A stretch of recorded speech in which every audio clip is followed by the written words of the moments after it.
Azimuthal quantum number की, जिसको द्विगंशी quantum संख्या कहते हैं या सेकेंडरी क्वांटम संख्या कहते हैं। एजीम्यूथल क्वांटम संख्या या इसको बोलते हैं द्विगंशीय क्वांटम संख्या। क्वांटम नंबर साथ ही साथ इसको बोलते हैं सेकेंडरी क्वांटम संख्या या इसको एंगुलर मोमेंटम क्वांटम संख्या भी कहते हैं। कोणीय संवेग की भी गणना इसकी सहायता से हम लोग कर सकते हैं, तो एंगुलर मोमेंटम क्वांटम संख्या कहते हैं। अब इससे क्या क्या इंफॉर्मेशन मिलती है, तो पहली चीज तो आप ये जानते हैं कि इसको हम लोग एल से दर्शाते हैं, और जो एल के मान होते हैं वो होते हैं, इसका सिंबल क्या है, एल है, सिंबल इसका एल है। दूसरा, जो एल के मान होते हैं वो 0 से n-1 तक होते हैं। जो एल के मान हैं वो 0 से n-1 तक हैं।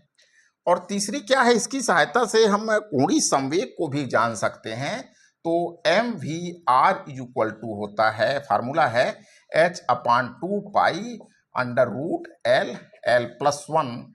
जो L है ये आपका सेकेंडरी क्वांटम संख्या है।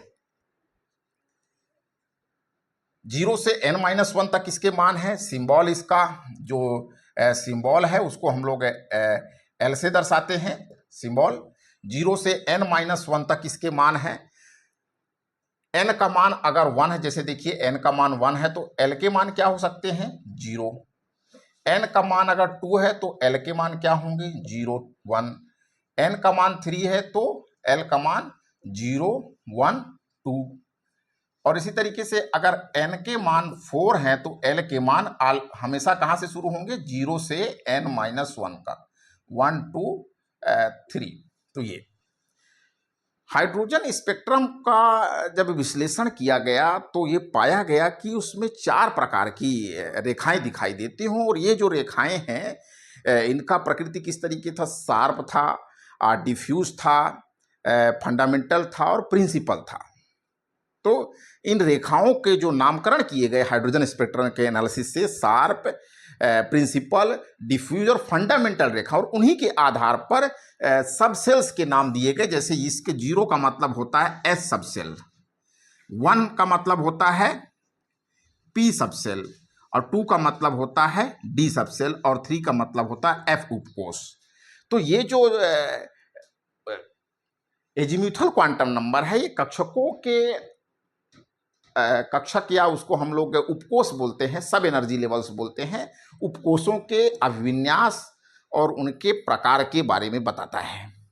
तो S sharp, P principal, D diffuse और एफ का मतलब है फंडामेंटल। तो जब इन शब्दों के जो प्रारंभिक नाम थे उन्हीं के आधार पे सब सेल्स के नाम उपकोषों के नाम दिए गए, जिसको हम लोग SPDF कहते हैं। तो उपकोषों के प्रकार, किसी कक्षा में, किसी कोष में कितने उपकोष हो सकते हैं, जैसे n = 3 है तो 3 टाइप के उपकोष दिख रहे हैं आपको, 0, 1, 2, मतलब S, P और D।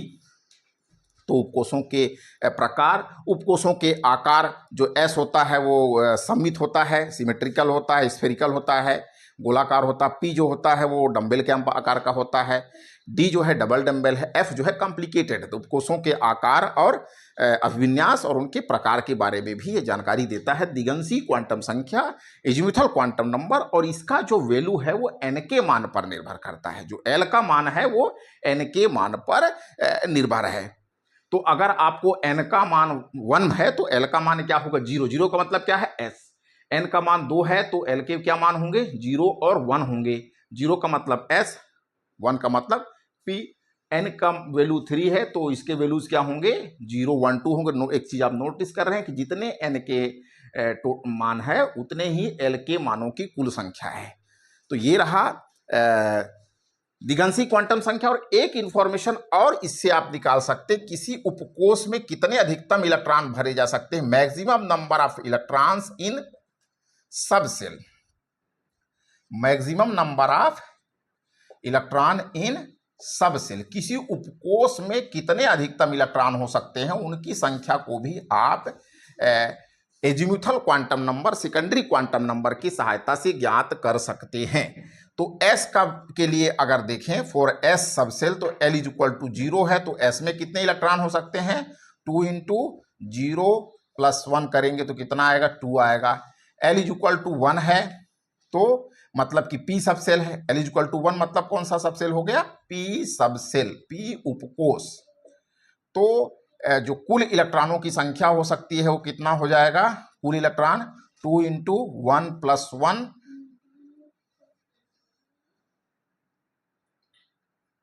2 × ये फार्मूले में रखेंगे आप तो कितना मिलेगा, 3 × 2 = 6, अधिकतम 6 इलेक्ट्रॉन। P सब सेल में 6, D में 10, F में अधिकतम इसी तरीके से D में कितने इलेक्ट्रॉन हो सकते हैं, 10, और F में अधिकतम 14 इलेक्ट्रॉन भरे जा सकते हैं। तो उपकोष के बारे में जानकारी दे रहा है, उपकोषों के विन्यास के बारे में बता रहा है, उपकोष में कितने अधिकतम इलेक्ट्रॉन भरे जा सकते हैं उनके बारे में बात हो रही है, और जो कोणीय संवेग है, एंगुलर मोमेंटम है, उसको भी हम लोग एजीमुथल क्वांटम नंबर की सहायता से ज्ञात कर सकते हैं। अब चलिए बात करते हैं मैग्नेटिक क्वांटम नंबर की, चुंबकीय क्वांटम संख्या। तो हाइड्रोजन के स्पेक्ट्रम का या किसी परमाणु का स्पेक्ट्रम जो जब चुंबकीय या विद्युत क्षेत्र में लिया जाता है तो ये देखा गया कि जो लाइंस प्राप्त हो रही थी, क्योंकि लाइन स्पेक्ट्रम प्राप्त हो रहा था, तो वो वास्तव में कई सारी लाइन से मिलकर के बनी हुई थी। तो मतलब कि ये निष्कर्ष ये निकाला गया कि जो उपकोष है वास्तव में वो कक्षकों के समूह हैं। उपकोष जो है वो कक्षकों के समूह है। तो ये जो मैग्नेटिक क्वांटम संख्या है, जिसको हम लोग चुंबकीय क्षेत्र की जब बात करते हैं कि चुंबकीय क्षेत्र के प्रभाव से स्पेक्ट्रल रेखाओं का विभाजित हो जाना, ये कहलाता है जीवन प्रभाव।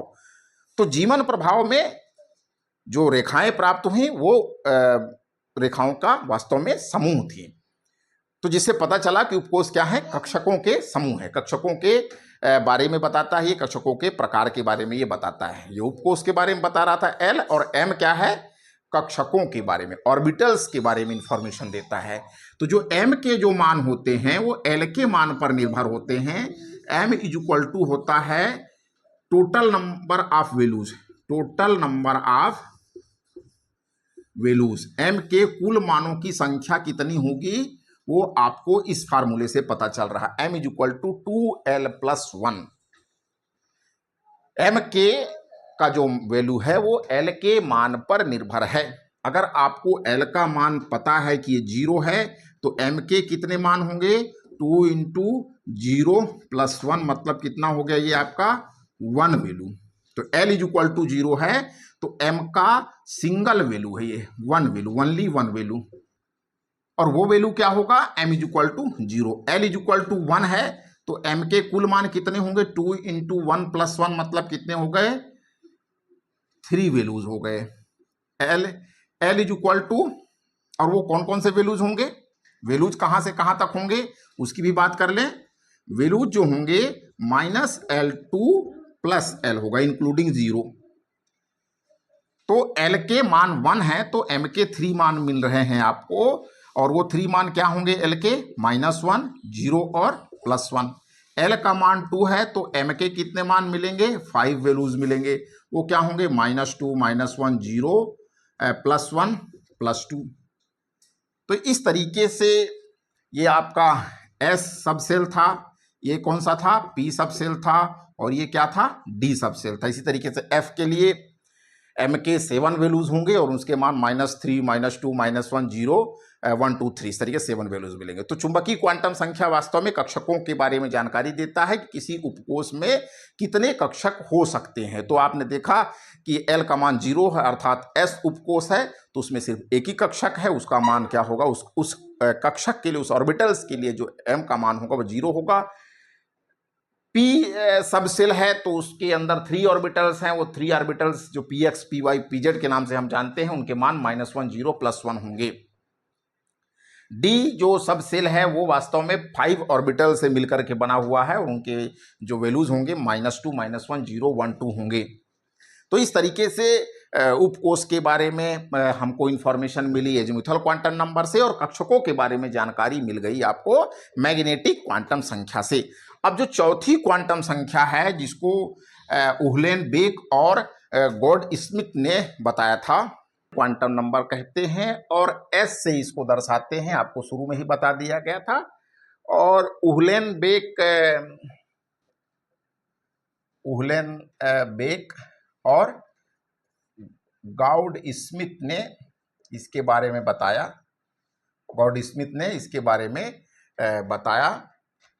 एक्चुअली में उन्होंने नोटिस किया कि जो वास्तव में जो प्रत्येक जो रेखाएं हैं स्पेक्ट्रम में प्राप्त होने वाली रेखाएं हैं वो दो रेखाओं से मिलकर के बनी हुई हैं। प्रत्येक जो रेखा है स्पेक्ट्रम में, किसी परमाणु के स्पेक्ट्रम में प्राप्त जो रेखाएं होती हैं लाइन स्पेक्ट्रम में, वो दो रेखाओं से मिलकर बनती हैं। और वो जो बताती हैं वो वास्तव में परमाणु का में जिस तरीके से नाभिक होता है और उसके चारों इलेक्ट्रॉन चक्रण लगाते हैं, तो इलेक्ट्रॉनों के चक्रण के फलस्वरूप जो चुंबकीय आघूर्ण प्राप्त होता है उसको बोलते हैं चक्रण चुंबकीय आघूर्ण। तो चक्रण चुंबकीय आघूर्ण के बारे में इस जानकारी मिलती है।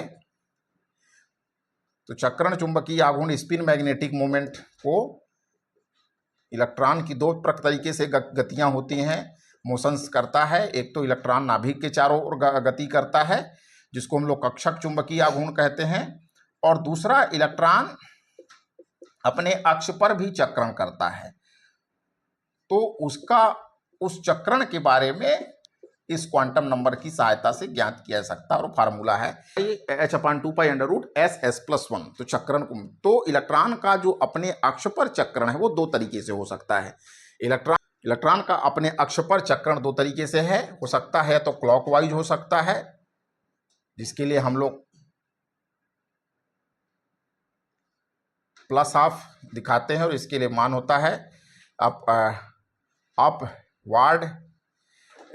अप हेड एरो और दूसरा है डाउन हेड एरो, और इसका मान हो सकता है minus half down head arrow. तो इलेक्ट्रॉन का चक्रण अगर ऊपर की तरफ इस तरीके से एरो दिखा रहे हैं तो ये इसका मतलब होता है क्लॉकवाइज रोटेशन, क्लॉकवाइज चक्रण है, और इसका मतलब होता है एंटी क्लॉकवाइज। तो इलेक्ट्रॉन का दो तरीके से अपने अक्ष पर चक्रण करता है, क्लॉकवाइज या एंटी क्लॉकवाइज। क्लॉकवाइज है तो उसके लिए हम लोग on paper up head arrow के द्वारा दिखाते हैं और दूसरा है डाउन हेड एरो के थ्रू दिखाते हैं, के माध्यम से प्रदर्शित करते हैं। तो इस तरीके से चार क्वांटम संख्याओं के बारे में आपने पढ़ा, अभी तक आपने सुना।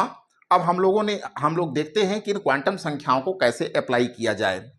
तो n के मान है, ये l के मान है, और ये m के मान है, और यहाँ पर s।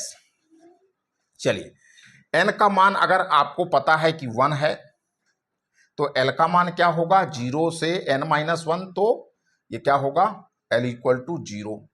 m के कुल मान कितने हो सकते हैं, देखिए m के टोटल वैल्यूज कितने होंगे, m के पहले तो वो निकालना है। तो m का 1 ही वैल्यू है, 1 वैल्यू है, और वो कौन सा वैल्यू होगा, 0 होगा।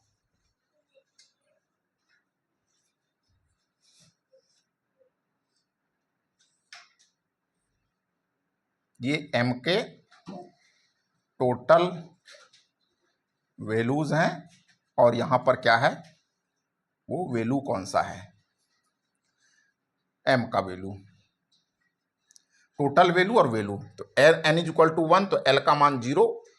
तो m के क्या मान होंगे, m के एक मान मिला आपको, और वो मान कौन सा मिल गया आपको, 0। l का मान 0 तो m का भी मान क्या होगा, 0।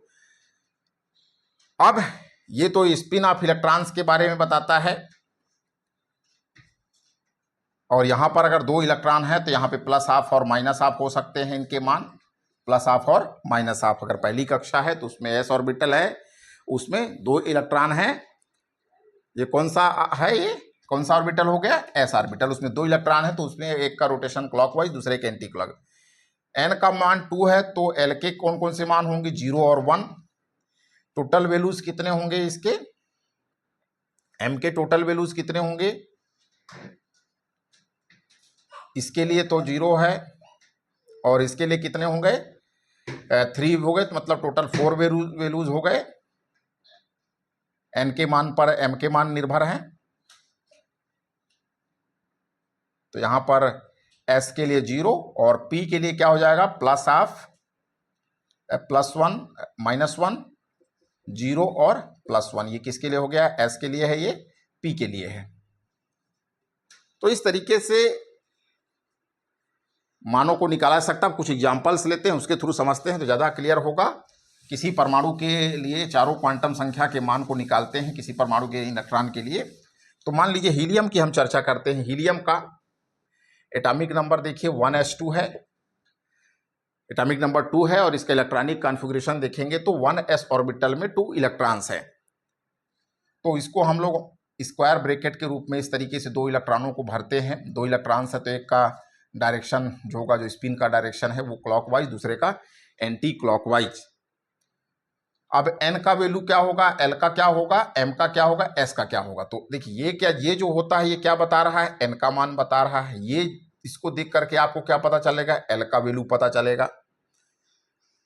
और इसमें 2 इलेक्ट्रॉन है तो 2 इलेक्ट्रॉनों को भर दिया गया। तो n का वैल्यू कितना हो गया 1। l का वैल्यू s के लिए क्या होता है 0।